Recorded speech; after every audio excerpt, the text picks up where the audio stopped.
কোন কোন ফলোয়ারগুলোকে আপনি ফলো দিবেন এবং ফলো দেওয়ার পরে সেই ফলোয়ারগুলো আপনার পেজের মধ্যে সুপার অ্যাক্টিভ থাকবে। হয়তো প্রথম অবস্থায় পরিবারটাকে বড় করতে সময় লাগবে, কিন্তু পরক্ষণে পার্মানেন্টভাবে আপনার পেজের মধ্যে অ্যাক্টিভ ফলোয়ার চলে আসবে। এই সম্পর্কে কিছু টিপস নিয়ে চলে আসলাম আজকের ভিডিওতে। নতুন আপু ভাইয়াদের জন্য আজকের ভিডিওটা খুবই গুরুত্বপূর্ণ হতে চলছে, অবশ্যই ভিডিওটা স্কিপ করবেন না। প্রথম অবস্থায় আপনারা ছোটোখাটো কিছু টিপস জেনে থাকলে আপনাদের পেজের মধ্যে পার্মানেন্টভাবে অ্যাক্টিভ ফলোয়ার নিয়ে আসতে পারবেন। আর একটা পেজের মধ্যে যখন অ্যাক্টিভ ফলোয়ার চলে আসে তখন তার পেজের ভিডিওগুলো ভাইরাল করতে বেশি সময় লাগে না। আসসালামু আলাইকুম, হাবিবা রহমান পেজ থেকে আজকে নতুন আরেকটি ব্লগে আপনাদেরকে স্বাগতম জানাচ্ছি। যে যেখান থেকে দেশ এবং দেশের বাহির থেকে আমার ভিডিওটা দেখতেছেন, কাইন্ডলি ভালো লেগে থাকলে অবশ্যই লাইক কমেন্ট শেয়ার করে আমার পাশে থাকবেন। আর যদি ভালো না লাগে স্কিপ করে চলে যেতে পারেন।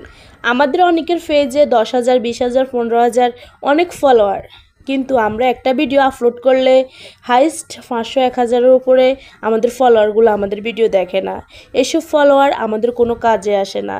একবার যদি ফলোয়ারগুলো আমরা ফলো দিই, নেক্সট 6 মাস 1 বছরও তাদেরকে আমাদের পেজের মধ্যে দেখতে পাই না, কারণ তারা আমাদের আনঅ্যাক্টিভ ফলোয়ার। আমাদেরকে কাউন্ট করতে হবে, যাচাই বাছাই করে কাউন্ট করে নিতে হবে অ্যাক্টিভ ফলোয়ার। আর আমরা অ্যাক্টিভ ফলোয়ার কই পাবো? অ্যাক্টিভ ফলোয়ার পাওয়ার জন্য অবশ্যই আমাদেরকে বড় বড় কিছু আইডির সাথে সংযুক্ত থাকতে হবে। বড় বড় কিছু পেজের সাথে সংযুক্ত থাকলে সেই পেজের মধ্যে যারা অল টাইম অ্যাক্টিভ থাকে, যারা সেই পেজের সুপার অ্যাক্টিভ, যেমন rising friend, top friend, star centre, যারা ভাই বোনেরা আছেন তাদের সাথে যদি আমরা বাছাই করে করে ফলো দিয়ে রাখি, তাহলে একটা পেজ থেকে যদি 5 জন, 10 জন, 20 জন এইভাবে আমরা কাউন্ট করতে পারি, তাহলে 5টা, 10টা, 20টা এইভাবে যদি বাছাই করে করে প্রথম অবস্থায় আমরা অ্যাক্টিভ ফলোয়ার কাউন্ট করি, তাহলে নেক্সটে আমাদের ভিডিওগুলো ভাইরাল হতে বেশি সময় লাগবে না।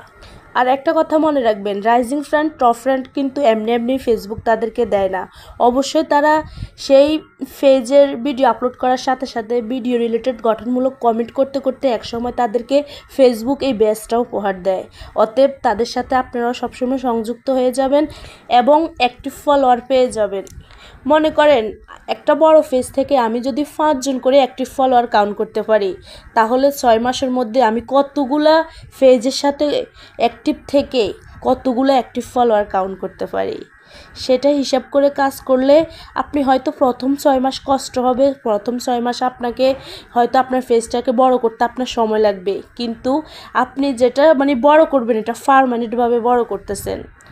পরক্ষণে আপনি ভিডিও আপলোড করার সাথে সাথে অ্যাক্টিভ ফলোয়ারগুলো আপনার ভিডিও দেখার সাথে সাথে ফেসবুক নন ফলোয়ারদের কাছে আপনার ভিডিওগুলো সাজেস্ট করে